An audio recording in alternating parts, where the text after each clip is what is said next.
Happy Easter to everyone. Yeah, it's been a really great week. Our guys I've been very impressed with how our guys have approached this week as a whole. One that we really targeted in terms of, they made the comment the other day in the Coliseum after of just being able to attack this second half of spring, and really having the maturity and awareness to understand how important it is for us as a football team. And we've had a really good week. I think it's been the best week of spring up to this point. And if you're going to be a good football team, it should be, because you've corrected a lot of things. You put a lot of work in, reps, meetings, and all that should start to show up.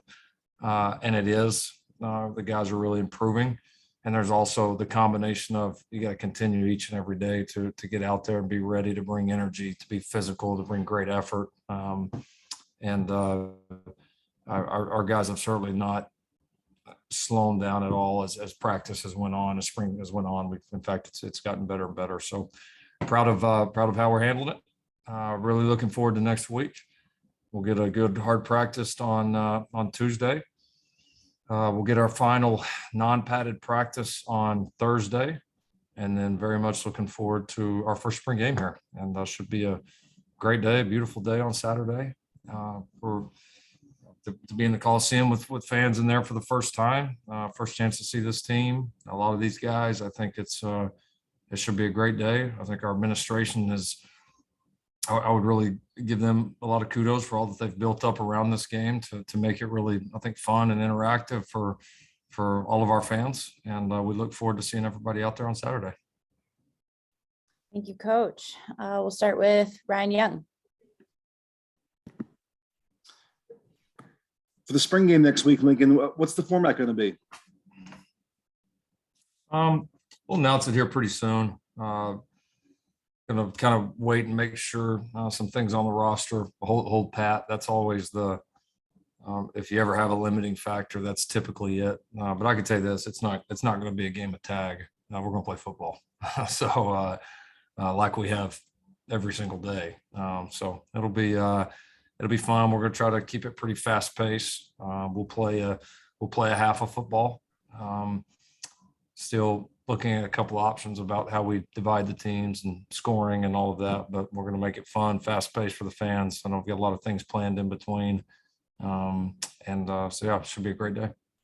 And what's your hope or expectation for the fan turnout? It's my first time in this place. So I don't know that I'd want to put a number on it just with my lack of experience with it, but there's a lot of energy around this program right now, a lot of excitement. I think we said it from the opening press conference. It takes everybody.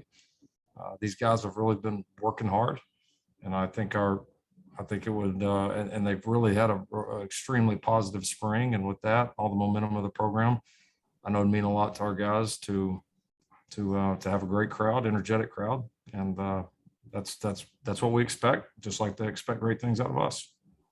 Thank you. Adam? Yeah, Lincoln, you talked about the fan experiences at the spring game, and at your introductory press conference, you talked about trying to restore the Coliseum to its former glory. Other than results on the field, what do you feel like you and your staff can do to kind of help re-engage the fan base between now and the season opener? I think a lot of those things have been done and are already happening. I mean, people, and as you learn, particularly in this town, they want to support winners. They want to support excellence. They want to support success, and we understand that. We don't shy away from that. And so, I think the best experiences on these are. If fans are going to expect greatness out of us, then it's rightful of us to expect greatness out of them. And when there's greatness on both sides, that's when you get great football and great atmospheres. And that's what makes college football so special. And so we know we've got to all rise up to get that done. We're busting our tail to get our part done. And I think more than probably an NFL franchise or a lot of other sports, I think just the engagement between fans and college football and how connected they are. The entire experience that becomes is so important, and just it's really a big part of it all. And so I don't know, you can't get excited about what's happened right now up to this point. I don't know. I don't know if there's magic words to get that done. It's work behind the scenes. It's bringing in the right people here. We know there's a lot of people that love Trojan football, and we're excited to see them all out here this Saturday. And then especially, we know spring games are different. We understand that. This Saturday will be a lot of fun, but obviously this fall becomes vitally important. Ryan Carchi. Hey, Lincoln, I know you've talked a bit about guys cross training, whether for depth reasons or just kind of to get a feel on other positions. Anyone over the course of spring who has been kind of playing multiple spots that's really impressed you with kind of their ability to just pick up, more than one position or adapt? Yeah, definitely. I would say the secondary right now. I don't know if we have one player in the secondary that hasn't had to double train. We're pretty thin there right now. And so guys have gotten a ton of reps, ton of great work, but I think we've double trained just about every single person in that secondary. And some of the guys have played, more than two.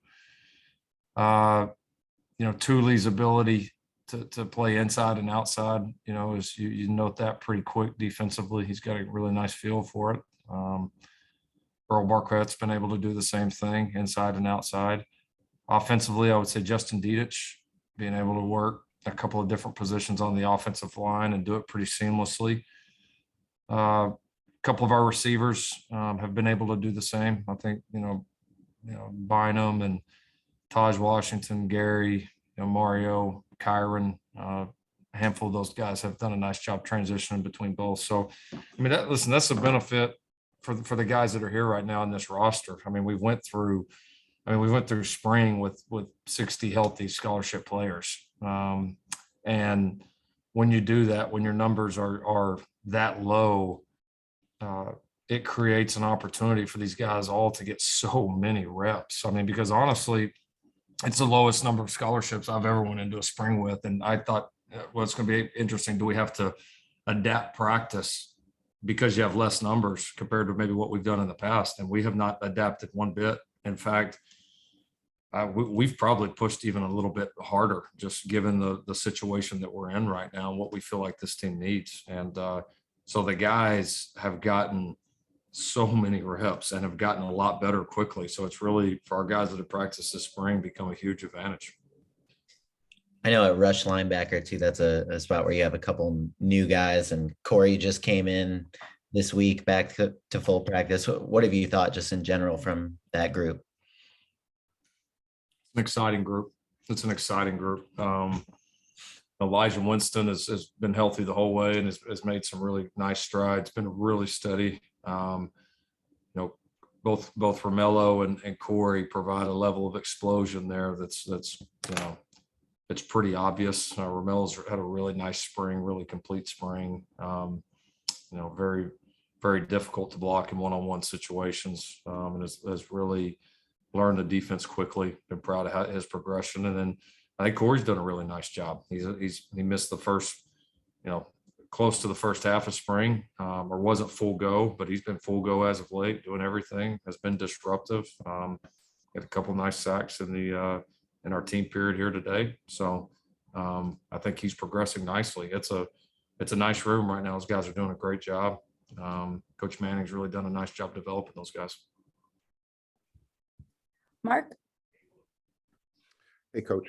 On Tuesday, I think you spoke about the constant frustration because you always want the team to get better.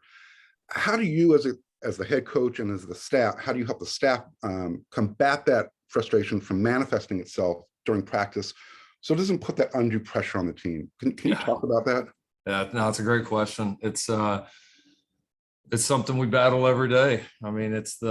It's the fine line of understanding the reality of the situation, or any situation, and then also, seeing people not for where they are right now, or seeing a team not for where it is right now, but what it can be. And so for us, I would say this staff, I think for the majority of the guys on the staff, it's pretty natural that, our job is to push, but also our job is to inspire too. And, this team, the individuals on this team, you know, if they've got a staff that does not believe in them, like teams know that, teams sense that, players sense that when they know a coach doesn't believe in them. And so I think, and you can obviously push somebody and believe in them at the same time. And I think it's our job as coaches to find that right balance. And I would say the positives up to this point that probably maybe helped that frustration are this team, when we have pushed them hard, has responded. And because of that, there is, I'd say, the belief right now and excitement among our staff is really, really high. It just, if not for anything, just simply because of how the team has handled us pushing them, us changing the things that we have. You want it to keep getting better. It is getting better. There's a high sense of urgency every day we walk in the door. But our just talk about the staff, like our belief in what these guys can do is very high. Is there any more reluctance on your part now to gamble or bet against the players to maybe not make a field goal where you have to end up doing the up and downs? Yeah, man, we made them. They had to hit two pretty long ones too. I think it was like two, 45 or 47 yarders. So it wasn't like I didn't go chip shots. So yeah, maybe I'll bet on the kickers next time. I shouldn't have bet on. I shouldn't have bet against Stabby. But he and Dennis, they both drained it. So yeah, that was. I think they enjoyed the shoe on the other foot there. I think they enjoyed having the whistle. So I'm just gonna make sure they didn't enjoy it. I told them don't get used to it.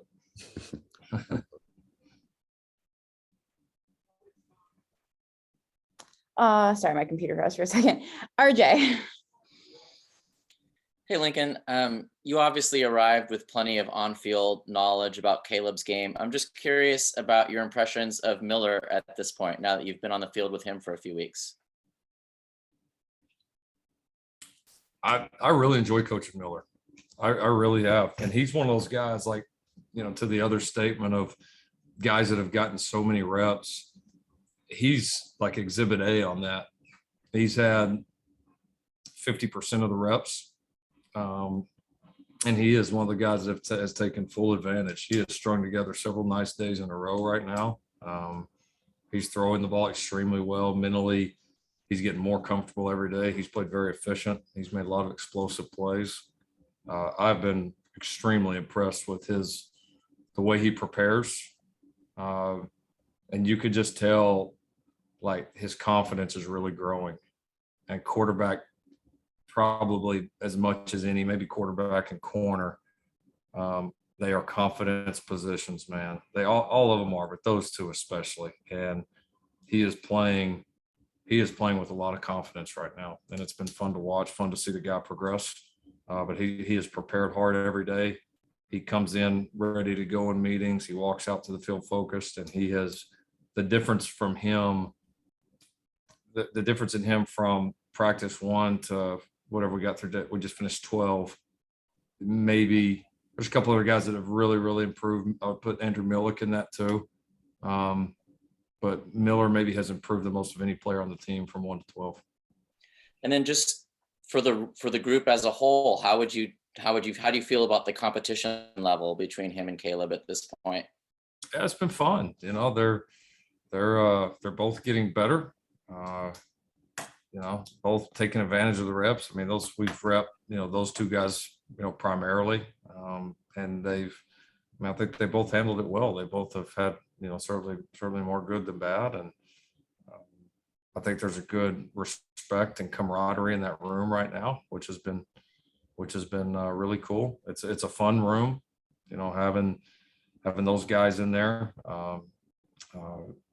having Isaac Ward and Brad Aoki in there. Mo's obviously rehabbing, and good to get him back around us. So it's a fun room. It is. It's guys are intent on learning. There's a lot of respect between each other in the room, guys working together. So it's been a lot of fun this spring. Thank you. All right, we have time for one more person. We'll finish it up with Keely. When you guys have gone into situational periods of practice, who in your opinion has risen to the occasion? Good question.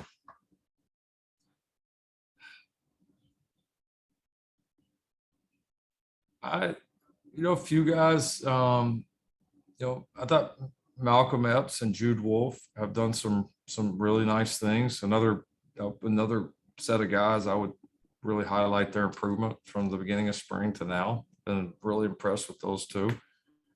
Kalen Bullock, he was a little limited early in spring, and he's back healthy now and has had strung together a couple good days in a row and made some pretty big plays situationally.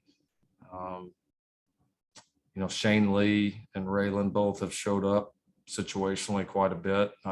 There's several. We've got so much work the last few days at it, less few practices that I think a lot of guys have, and we're learning a lot. And we've been able to go back out and repeat some of the situations, and you see the wires starting to connect a little bit, and they're starting to, not just play our defense or not just play our offense. They're kind of learning to play the game and learning how it changes in those. So I think the team's response overall has been positive.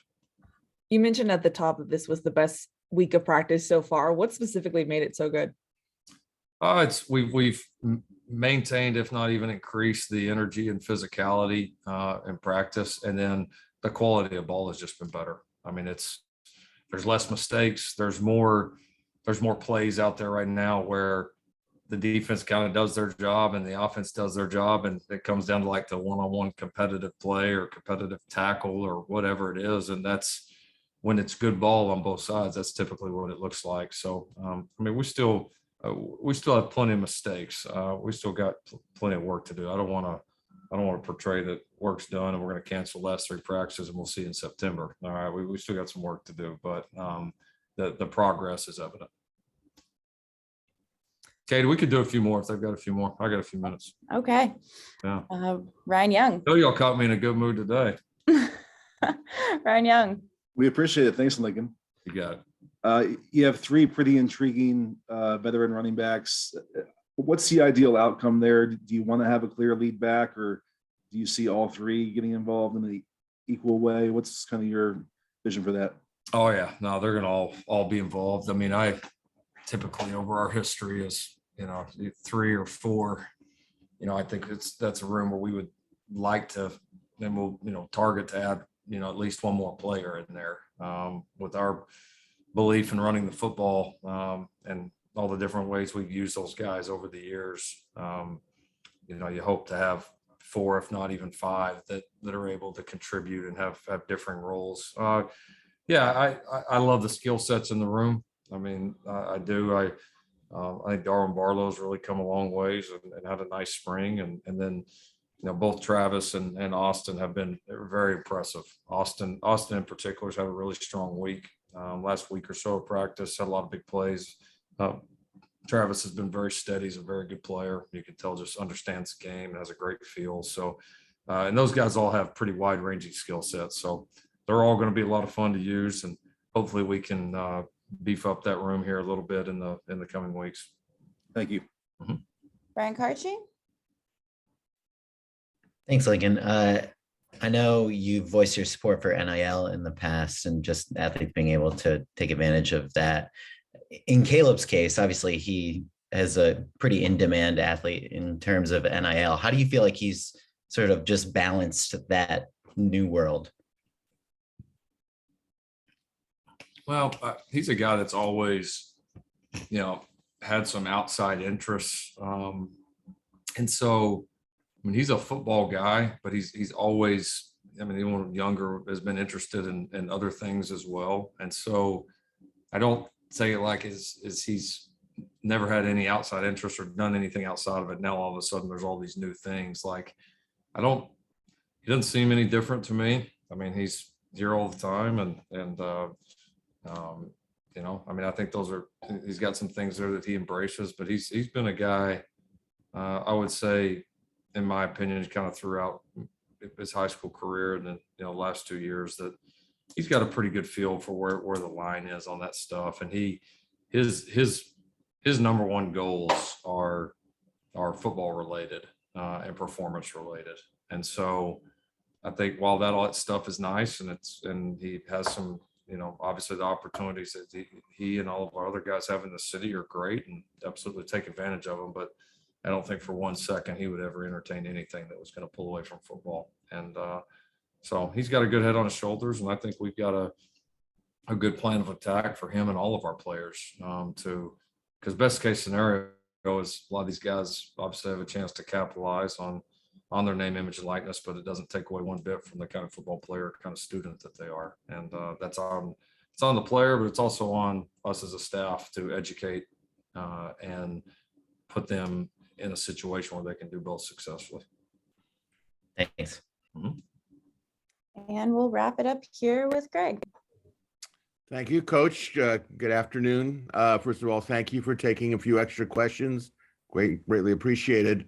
The offensive line, is it more athletic now than you thought it was in terms of last year's system? There was basically the nail to the hammer.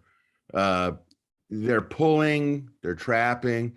Have you found them to be more athletic maybe than maybe what you would have seen on film last year under your system? Yeah, I didn't watch a whole lot of it last year. I mean, I saw bits and pieces, but I didn't like sit there and study it.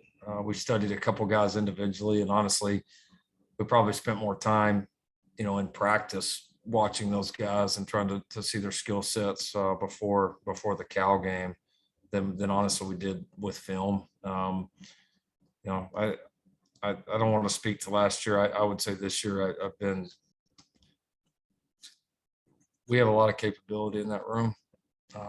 We've had some really, really strong moments in practice with that room. And then we have one thing in that room that you cannot put a price tag on, and that's experience. And at that position with a new offense and an offense that is very demanding for an offensive line to learn and to master and to do very well, that experience is crucial. And we are a lot further ahead right now than where we would be if we were in an experienced group. So there's some experience, there's some talent. I see not one reason on this planet why we cannot have a great offensive line here very, very quickly.